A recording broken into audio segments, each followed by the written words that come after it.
Hello, welcome back to Fire Horizons Gaming. My name is Ben, and today we're going to restart Suzerain. So, the results of the poll said that people really wanted me to do a communist run. So, that's what I'm going to do. So, just like last time, I've got a guide here I'm going to follow, so I will make sure to post the link to that in the description. And other than that, yeah, let's do this.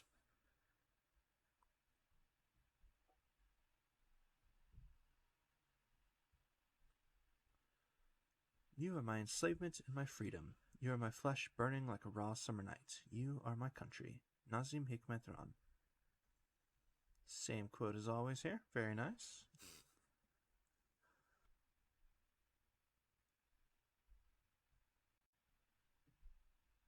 Alright. 1908, Kingdom of Swordland. You opened your eyes to this world. You came from an impoverished family in the city of Dire. Dear, however I was saying it, I don't know. Your parents named you Anton. As the only child of a farmer, you spent your childhood among wheat fields. Life was not easy. You were too poor to afford a good education. The Rayne family was caring regardless of economically dire situation. Your parents always did their best to support you. The years passed. September 9, 1923. During history class at school, the bells started to ring unexpectedly. You heard a loud commotion outside. As everyone tried to figure out what was going on, the principal announced a historic revolution. The kingdom was no more. The Republic of Swordland was born. Let's see. I don't think this part makes any difference. So let's just go with that. You were somewhat worried. 1926. After graduating, you passed the university exam with high marks. Even though your family is poor, the public education system made it possible to go to university. You had the opportunity to choose between several studies. You chose... Let's see, we need law for this one, so we'll study law at Wholesword State University.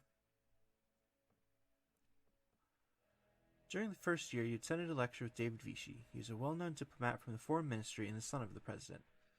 After observing the hall in silence, he explained how the Supreme Court is obstructing justice in Swordland. He stated that the law should be applied fairly and that even the members of the Supreme Court are subject to the same laws. Let's agree in principle. May 22nd, 1927.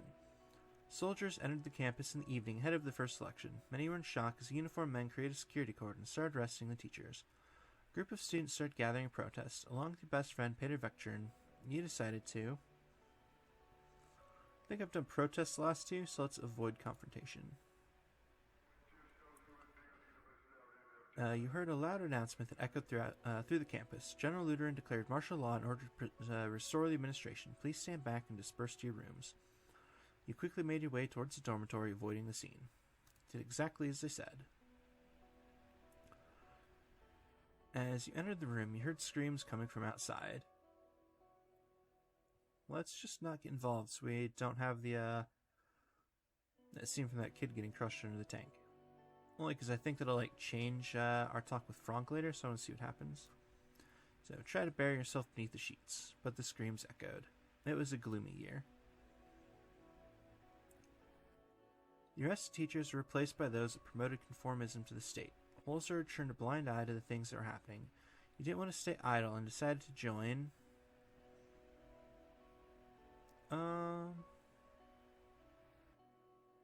How about... Let's see. The guy doesn't seem to care. So... Let's go with the human rights group. Why not? The group heavily protested against the deteriorating human rights situation in Swordland. He contributed in thorough discussions on how to protect and expand freedoms. In one of the meetings, Peter introduced you to one of his friends, Monica, who is a volunteer for the Swordish League of Women. You were immediately attracted to her diligence. Why not? The politically charged environment led you to joining the Socialists, obviously. June 2nd, 1928. The radio relayed that the Communist General Ricard surrounded Lutheran and his troops, demanding their surrender. They refused and heavy fighting broke out across the country. You just couldn't believe it. The army was fighting amongst themselves. Swordland plunged into chaos. Ricard's sudden attack caused more instability in the country, but compared to fascist Suzerain, he was a real socialist. This convinced you to participate in a support march. You're chanting, "Workers of the world unite." Sounds like a good communist slogan. You were marching under the protection of Ricard's soldiers. The students opposing the coup gathered a few hundred meters in front of you. Many nationalists were among them. You knew something was going to happen. And again, we're going to keep backing out because I know it's going to change the conversation with Franck. So, we're going to leave. Clashes escalated into a full-blown civil war. The horrors made you isolate yourself for a while. Monica helped you cope and love grew between the two of you. However, it was a difficult time for love. The chaos must end. 1929, Republic of Swordland. The charismatic Colonel Tarquin Sol orchestrated a sudden attack and brought an end to the war. He wrote a new constitution and restored stability. The people saw him as a savior. He formed the United Swordland Party and ran as a presidential candidate. In the first ever elections... Let's see, so we're supposed to vote for Sol. So that'll help get Gloria's backing later on. So yeah, June 1929. USP won the election by a large majority. After graduation, you kept seeing Monica and noticed her interest to marry. However, a letter arrived from the military calling you to fulfill your compulsory service. It was time to serve your national duty. February 1930, Berger region. A devastating civil war broke out in the neighboring country of Aylin. The distinguished Major Joseph Lancia ordered you to lead your squad on a border patrol mission. It was a very cold winter night when you began marching out of a Gumaran outpost. You could see your breath. After several hours of marching through the snowy hills, distant noises were heard. Visibility was too low to confirm the source. The squad crawled forward in formation and found a spot to observe. A group of refugees had made it beyond the border fence. And we're going to escort them back. That just makes sense. The refugees were in despair when they realized that you were taking them back to the border. Screams and protests ensued as they were restrained. You delivered them to the border guards. After several months of military service, your duties ended and you went back to civilian life. 1931. You and Monica decided to share your lives together. After receiving the blessing of your parents, a ceremony was held in Holsword. During the same year, you were offered a high-paying job with the governing United Swordland Party. It is important to start your career on a good foot, so you accepted it. It was the best opportunity to change country for the better. You became the legal assistant to one of the more experienced members of the Assembly. You worked long and hard, staying late at work and going through hundreds of pages of legal documents. You were climbing the ladder. September 1933. Sol strengthened the Republic by removing the institutions and symbols of the former kingdom from society. Things were also looking up for the country as the massive economic boom continued, and people were the happiest they'd been in a decade. Election time came, and it was decided. President Tarquin Sol was elected once more. April 2nd, 1934. The ongoing legal battle between the Justice Ministry and the Supreme Court put you under a lot of stress. But your significant contributions in the legal case triggered an invitation to meet President Tarquin Sol himself, who offered you a key position. You were to become the youngest member of Assembly. You accepted right away. June 1938. As the youngest MP, it was difficult to connect with the influential inner circle. You needed allies, so you brought Peter as your right-hand man. The birth of your son Franck provided a brief moment of joy and relief. You... let's see. I don't think this matters too much. But sacrifice work, spend time with your family. See, October 1941. During your absence, Peter found trustworthy contacts and strengthened your position in the party. At the same time, President Sol increased his authority over the years. His growing ego started to cause strife within the party. The cracks began to show. October 1945. President Sol barely secured a majority in the election against the opposition leader. For the past year, people were growing discontent with corruption and the worsening quality of life. Meanwhile, calls for a United Swordland Party Congress became louder as leadership struggles continued to brew. EU kept supporting the president. July 1946. The contender for party leadership was Evaldo Alfonso, a reformist and talented business magnate with a growing popularity within the party. You were trying to secure votes for President Sol, who noticed your loyalty and approached you with a lucrative deal. You had a meeting with him. The president offered you the position of Minister of Justice and Law in the next government if you backed him in the upcoming vote. You accepted. The party congress was nothing short of impressive. The banners of United Swordland were decorating every possible spot. Thousands of influential political figures, lobbyists, and benefactors gathered for this turning point. The voting for party leadership began. He voted for Tarkeen Sol. Unfortunately, Sol lost the leadership votes of Evald Alfonso with a small margin. During the Congress, Sol announced his retirement from politics. The systems he had established would stay much longer. His achievements wouldn't be forgotten. You were troubled by the departure of Sol.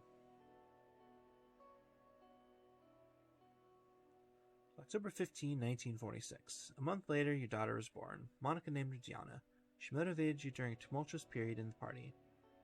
The general elections were approaching. The United Swordland Party was under the new leadership of Evald Alfonso. You joined the party effort and campaigned for him. Got to toe the line with the party and help keep them on our side later on here. 1949. During the general elections, the main opposition leader was embroiled in a sex scandal with his secretary.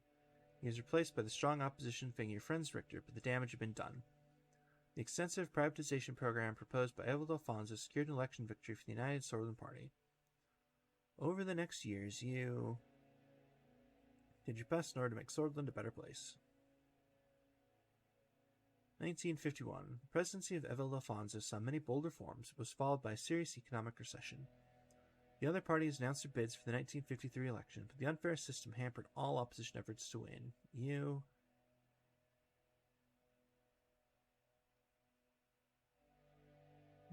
Let's go with that one. We're worried about the economic recession. Together with Pater, your presence in the USP grew, and you became the face of the new wing of the party. You effectively took over the leadership as President Alfonso lost control of the country. The moment to make a move had come. You advised Alfonso to step down.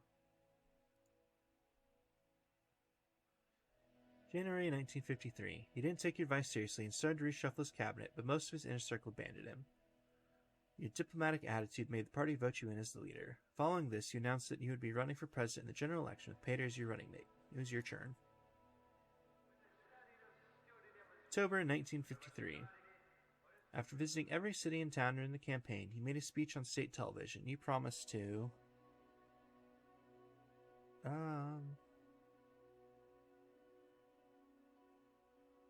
Well, we're definitely not looking for democratic reforms. I think preserve national values?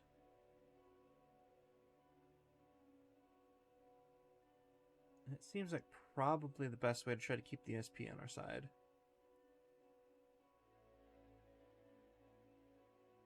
See.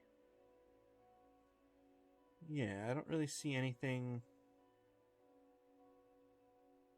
Don't see anything in the guide about what to do for this one, so I'll just go with that. It sounds like the best way to keep the USP on our side. Great nation of Swordland, due to the incompetent leadership, enemies both internal and external are influencing our glorious nation. Today, more than ever, we need to unite under one flag and protect our values. Grazie Swordland. The broadcast ended.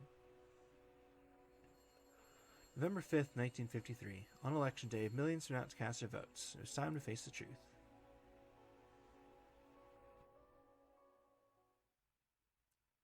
Chapter 1. President Rayne. Sweet. Alright. So, I've decided to go with this style for President Rayne. It's totally different from anything I've done so far, I think. But at the very least, the red background is, like, totally on point. So yeah, let's go with this. Let's get moving on the story here. Yes. Alright. Election promises. As Anton Rayne, you have made many promises to the people of Swordland in order to gain their votes. They must be considered very carefully.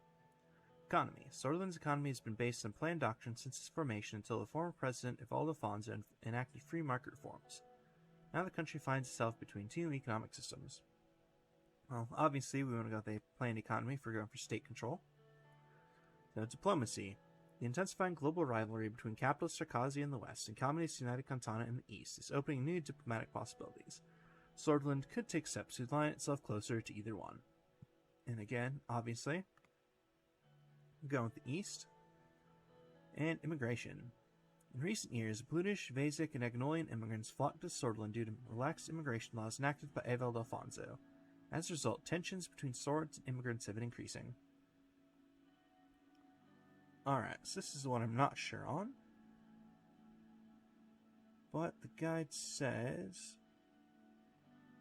keep it relaxed for the better economy. So we'll do that.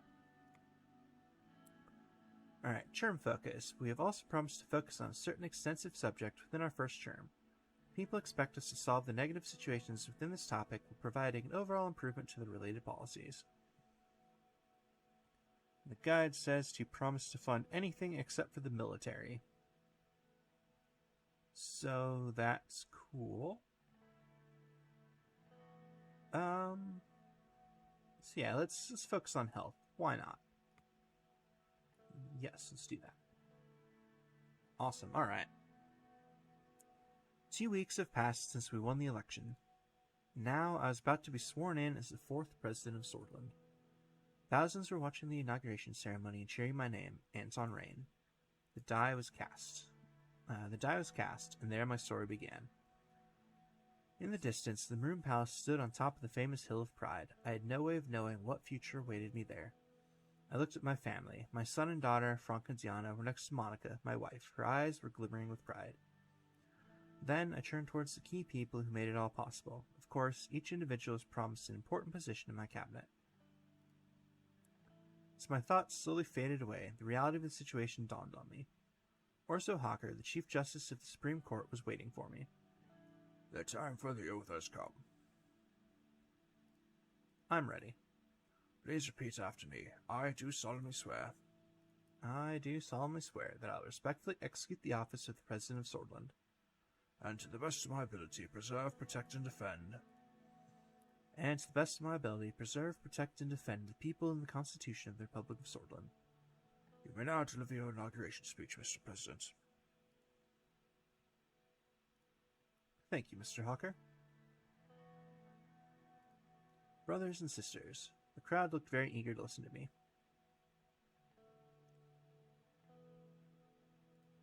For many generations, this country and its long history have kept us tied to an idea, the idea of unity and our people's right to free and prosperous life. In the past, there have been times of survival, times of conflict and economic hardship too, but whenever we stood together, we prevailed. The future awaits us. It's time to turn our faces to the east. Change now, not in the next decade or years, today. Hundreds of thousands cheered. They shouted my name in unison.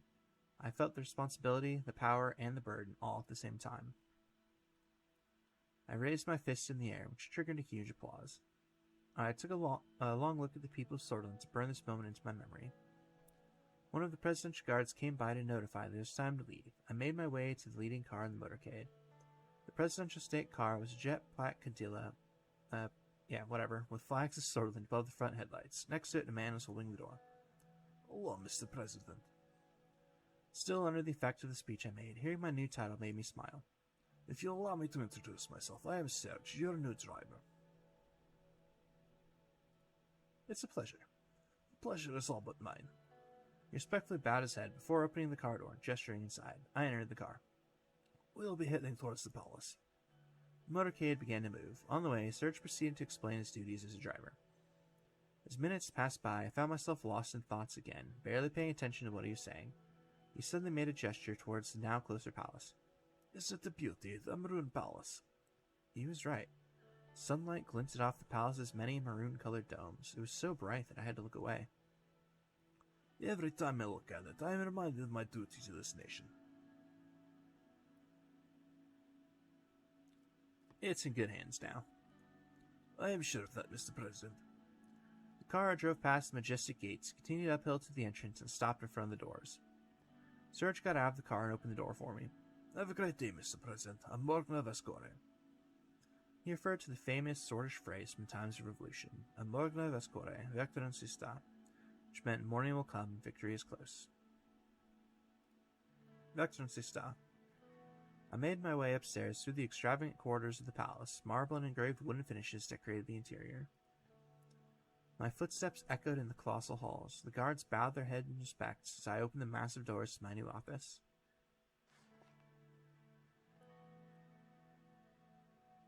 Fantastic. All right. Well, it's going to be a little bit short today, but that seems like as great a place as any to end it with the intro here. So yeah, thank you all very much for watching, and as always, I hope to see you next time.